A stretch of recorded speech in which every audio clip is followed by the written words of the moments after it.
Entah di mana saya mendengarnya, tapi seseorang pernah bilang, untuk memahami dirimu sekarang, kamu harus kenali dulu masa lalu.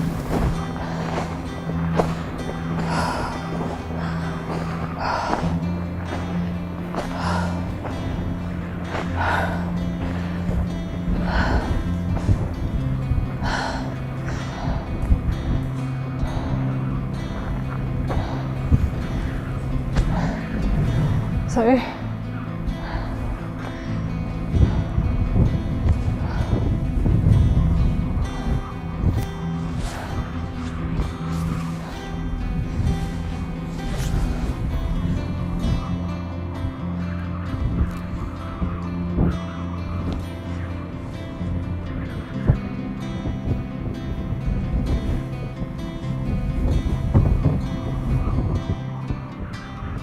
Sampai sekarang, saya selalu merasa ada satu bagian dalam hidup saya yang tidak bisa saya mengerti.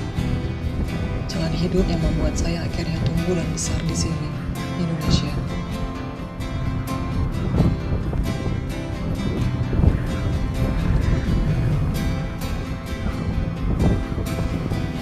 Sementara Ibu Permas Lintas berkata, sebenar-benarnya rumah bagi kami bukanlah di sini.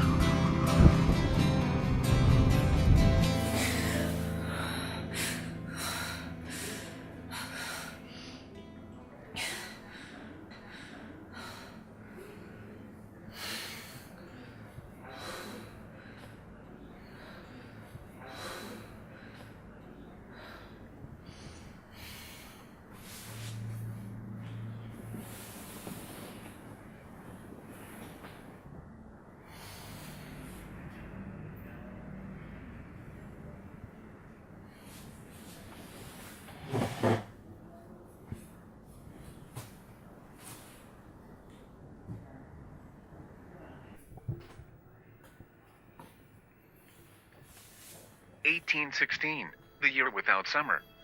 The weather was miserable and cold. And it wasn't the Canadian winter.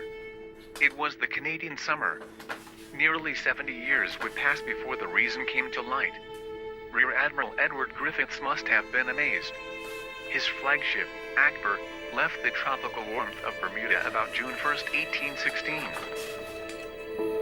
Friday, June 7th, as Akbar approached Nova Scotia, the temperature fell sharply, and were those snow flurries in the biting wind? Apparently so. Saturday, as the cold ship struggled into Halifax, there was no improvement in the weather.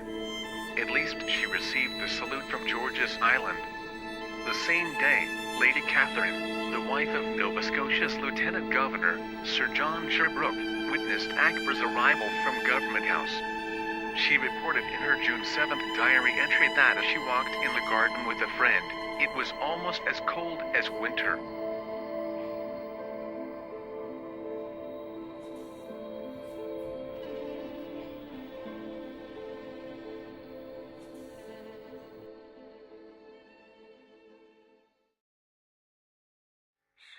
Selendang sutra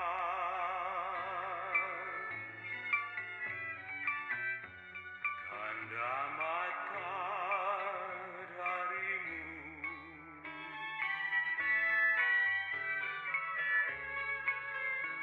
telah ku terima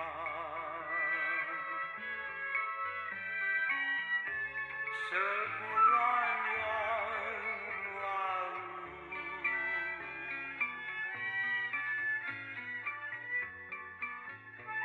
Selendang sutra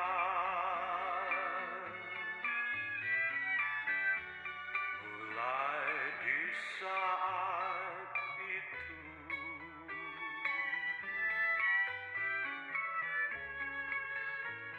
turut serentak di dalam batiku.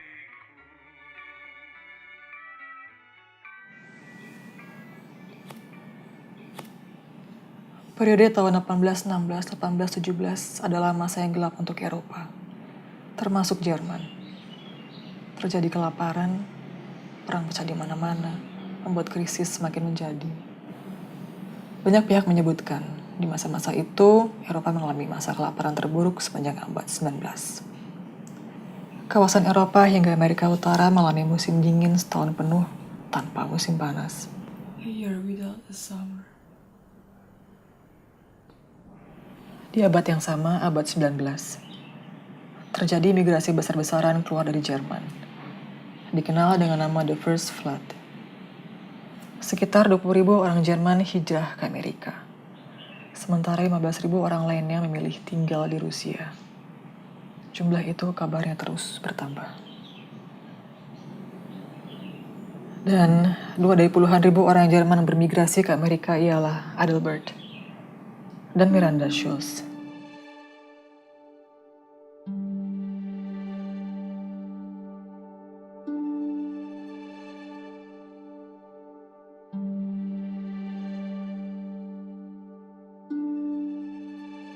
Cliff Oppenheimer dari Universitas Cambridge percaya Tambora sebelum letusan adalah gunung tertinggi di Hindia Timur. Richard Stothers mengatakan tinggi Tambora mencapai 4.300 mdpl, memang lebih tinggi dari Gunung Rinjani yang tingginya 3.726 mdpl.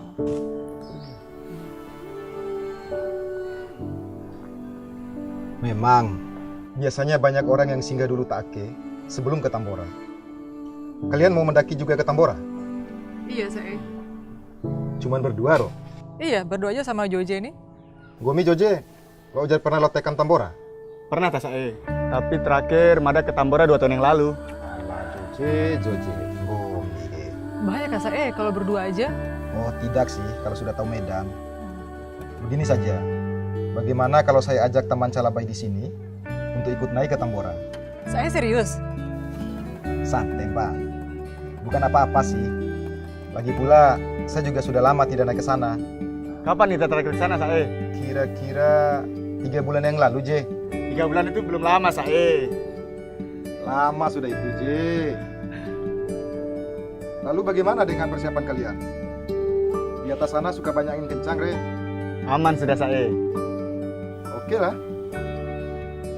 Mari kita sarapan dulu di atas. Mari, kan? Silakan.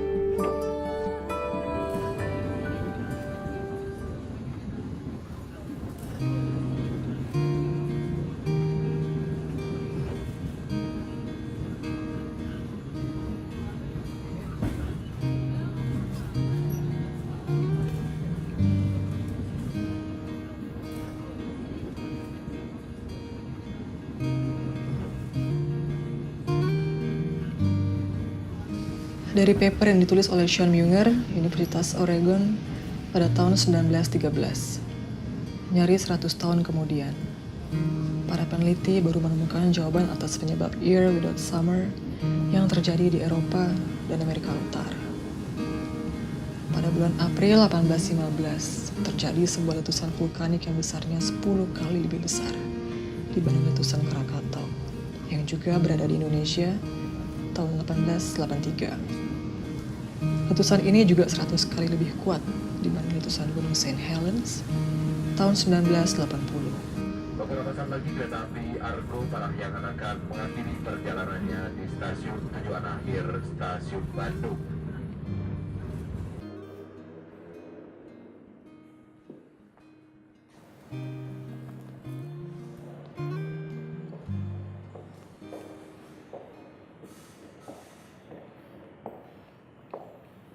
Inilah artefak yang tersisa hasil letusan Gunung Tambora yang tersimpan di museum. Pak Heriadi, Ya, saya Nadia. Heriadi. Ya. Akhirnya kita ketemu juga, Pak. Ya, informasi apa yang diperlukan? Efeknya apa tuh, Pak? Gara-gara letusan sedahsyat itu? Jadi akibat letusan Tambora ini, abunya terbawa oleh atmosfer mengelilingi dunia. Beberapa negara yang tertutup oleh abu ini itu telah mengalami musim dingin yang ekstrim. Nah, selama kurang lebih 1 tahun. Sehingga pada tahun 1816 itu beberapa negara telah terjadi kelaparan. Jadi akibat tertutup oleh abu, matahari tidak masuk, tidak bisa masuk, terjadi musim dingin. Sehingga tanaman tidak bisa tumbuh, makanan tidak ada. Jadi dengan sedemikian dahsyatnya, itu korbannya pasti banyak banget ya? Betul, di Indonesia sendiri jumlahnya mencapai 92.000 orang. Wah. Itu 10.000 langsung, kemudian di Pulau Sumbawa, kemudian ada di Pulau Lombok, itu 30.000, dan karena penyakit itu sekitar 40.000. Jadi jumlahnya sekitar kurang lebih 92.000. Totalnya 92.000 ya? Ya.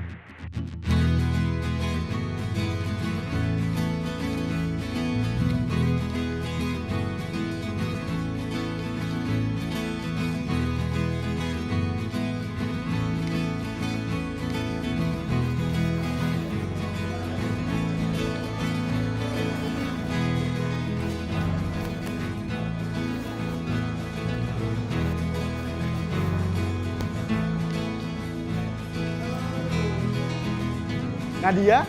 Hey Jose. Alay, akhirnya ketemu juga. Ketemu juga Gila, kita. gila, thanks banget ya udah pada repotin. Santai. Gimana flightnya tadi? Aman, lancar. Lancar. Baru pertama kali kesini nih. Iya, baru sekali nih. Panas juga ya? Panas, di sini panas banget. Sama kayak Jakarta juga Sama ya, panas ya. Tapi lebih gimana gitu kalau Panas di sini. Sini lebih seger. Seger. Oh. Itu mobilnya. Oh, itu mobilmu. Iya. Wah, keren juga ya. Iya, di sini mobil kayak gini semua. Oke. Yuk naik. Yuk, yuk.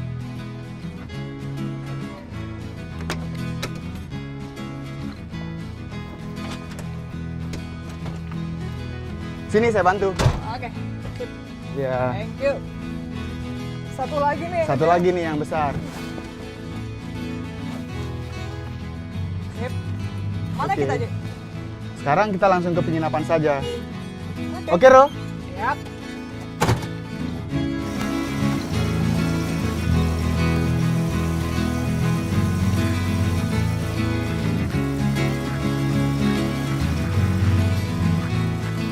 Oh ya, ngomong-ngomong sih, blog kamu oke juga ya?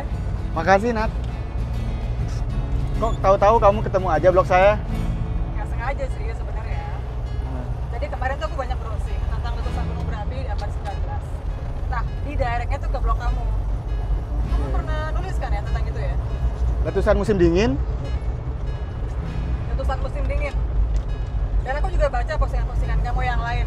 Kamu pernah nulis kayak gini kan, Ji? Ibu air merasa traveling adalah satu cara untuk mendapatkan sesuatu yang tidak bisa kita dapatkan di rumah kita sendiri. Menurut saya, traveling adalah salah satu cara untuk mengingat kembali Sesuatu yang berharga yang kita lupakan di rumah kita sendiri. Itu benar banget. Kadang-kadang kita tuh gampang melupakan hal-hal yang berharga di rumah kita sendiri karena kita sering bersinggungan sama hal seperti itu tiap hari gitu kan. Sementara kalau kita traveling lain lagi ceritanya. Kita pasti kangen banget sama hal-hal seperti itu.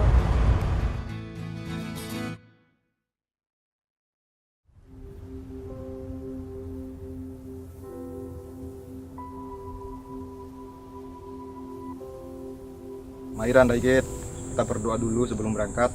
Semoga perjalanan Yake lancar-lancar Mena. Berdoa, mulai. Selesai. Gunung berapi ini berada di dua kabupaten, Kabupaten Dompu dan Kabupaten Bima. Gunung ini bagian dari busur Sunda, tali dari kepulauan vulkanik yang membentuk rantai selatan kepulauan Indonesia. Orang-orang dulu bilang letusan gunung ini kedengaran seperti ledakan meriam, Chen. Gemuruhnya terasa ke Makassar yang jaraknya 380 km. Jakarta yang jaraknya 1260 km. Hingga Ternate yang jauhnya 1400 km.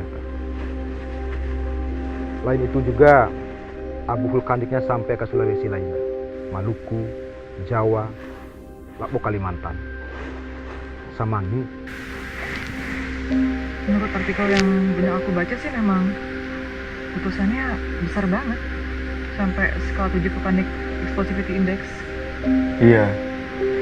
Bilangnya Doma tua sih.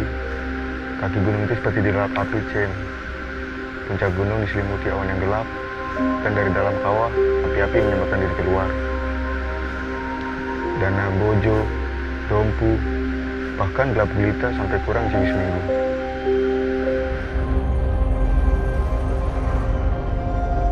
Bo sang ngaji kai.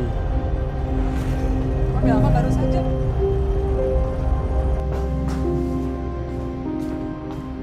Kopi Nat. Makasih, Ye. Sama-sama.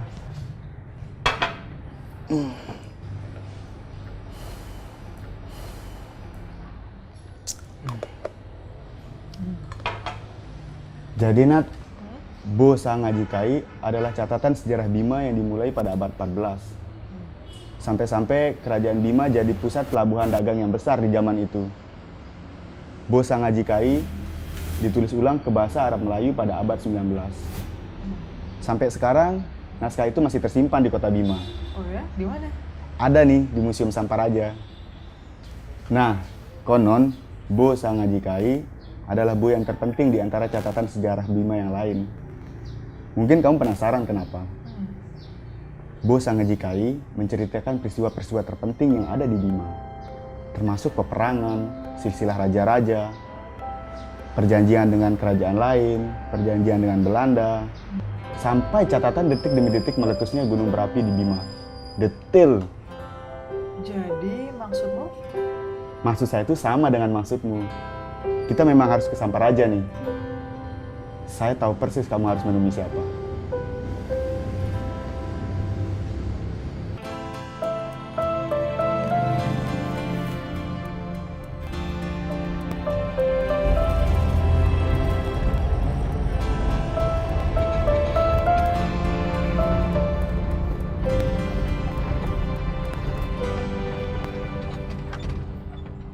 Ini rumah Ibu Hajah Siti Mariam Salahuddin.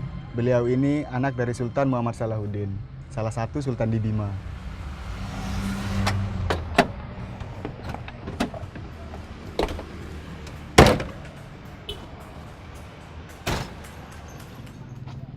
Nat, Ibu Mariam ini dikenal tekun melestarikan berbagai peninggalan Kesultanan Bima, termasuk naskah-naskah kuno.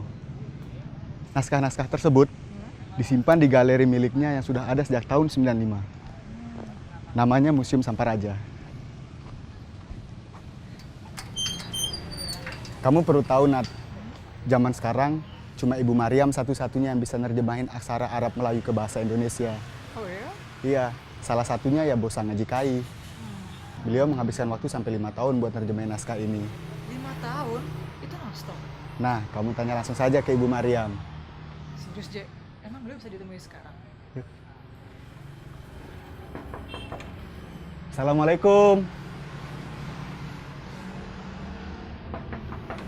Buku ini menceritakan kejadian-kejadian dari abad-abad sebelumnya juga, sejak dari abad 17.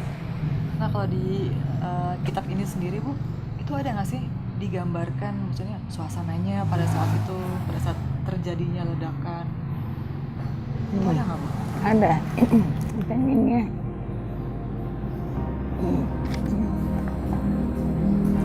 Tak kala tanah Bima datang takdir Allah melakukan kudrat iradat atas hambanya. Maka gelap berbalik lagi, lebih daripada malam itu.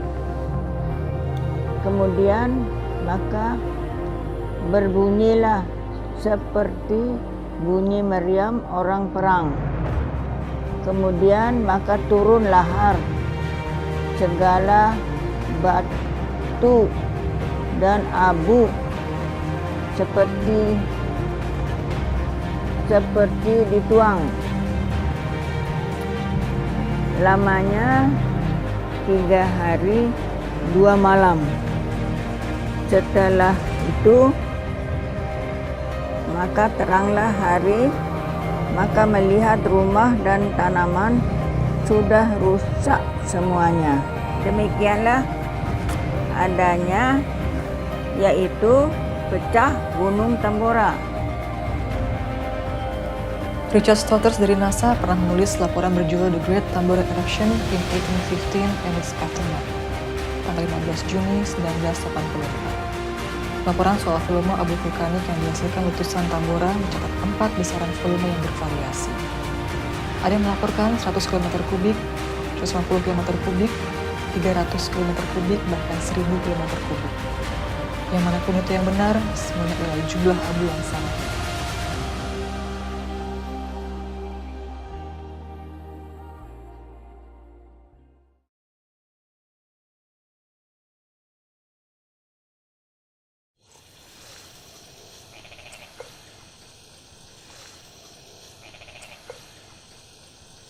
Bagaimana aja perjalananmu sejauh ini, Nadia? Joje, sudah dapat Mena yang kalian cari? Ah, Sae.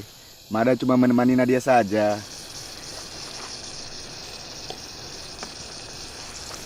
Sae, aku punya cerita. Ada satu pasangan berkebangsaan Jerman. Dulu banget, tahun 1800-an, pasangan ini harus pindah ke Amerika. Mereka ninggalin semua kehidupan mereka di Jerman, terus kemudian mau dari nol lagi di Amerika sampai beranak pinak. Generasi berikutnya nggak tahu gimana mendidiknya, semua suka berpetualang. Pindah dari satu negara ke negara lain sampai tiba di sini di Indonesia. Kita pasti mikir, ngapain ke Indonesia kan? Ya mungkin cuman berlibur, tapi gimana kalau nggak cuman sekedar berlibur? Nggak penting ya. Tadinya juga aku pikir nggak penting-penting banget sih, sampai beberapa minggu yang lalu aku ketemu catatan harian asli dari generasi kedua keluarga tersebut. Nah, di catatan ini disebutkan apa alasan nenek moyang mereka tuh harus pindah dari Jerman waktu itu. Ternyata pada abad ke-19 itu ada bencana kelaparan yang besar-besaran di hampir seluruh daratan Eropa. Cerita ini tuh diturunkan dari generasi ke generasi. Kelaparan besar-besaran? Iya, saya. Karena catatan itu juga, aku jadi nggak bisa berpikir apa sih sebenarnya penyebab bencana itu. Terus dari situ aku mulai riset. Aku baca-baca buku, jurnal, penelitian, disertasi. Pokoknya semua yang berhubungan dengan bencana tersebut. Dari situ aku mulai ketemu A Year Without Summer. Dari clue yang satu, terus aku ketemu clue-clue berikutnya. Nah, dari situ aku ke Museum Geologi di Bandung. Terus aku ketemu Joje. Dan akhirnya aku ada di sini. Oh iya. Ini Adelbert Schultz, pakai buyutku. Ini namanya Miranda Schultz, dia nenek buyutku. Mereka itu pasangan Jerman yang aku ceritain tadi. Nah, ini Amanda Schultz, dia om aku. Dia baru meninggal sebulan yang lalu. Turut berduka ya, Nat. Masih. Ini satu pembuktian sebenarnya. Bumi, teruslah bersemangat, Rona dia.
Jadi ini alasan kenapa keluarga Schultz mau nggak mau harus keluar dari Jerman.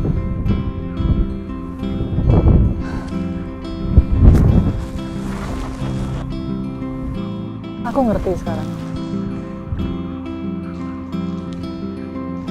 Tapi krisis sudah berlalu, Nat. Letusan besar, hujan abu, gempa bumi, bahkan tsunami. Semua sudah lama poda terjadi. Pulau Sumbawa sudah mulai hidup kembali.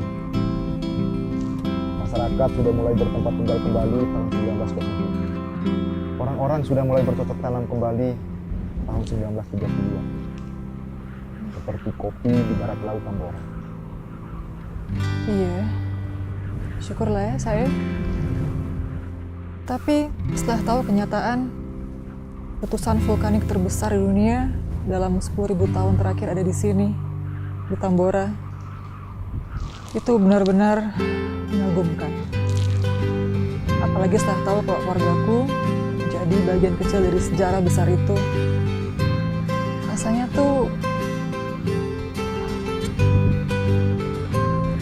kadang-kadang butuh upaya yang lebih keras untuk membuat kita mengenal siapa diri kita sebenarnya. Kalau saya, jawaban itu bisa ditemukan setelah menyeberangi lautan dan mendaki gunung. Tapi tidak selamanya harus begitu.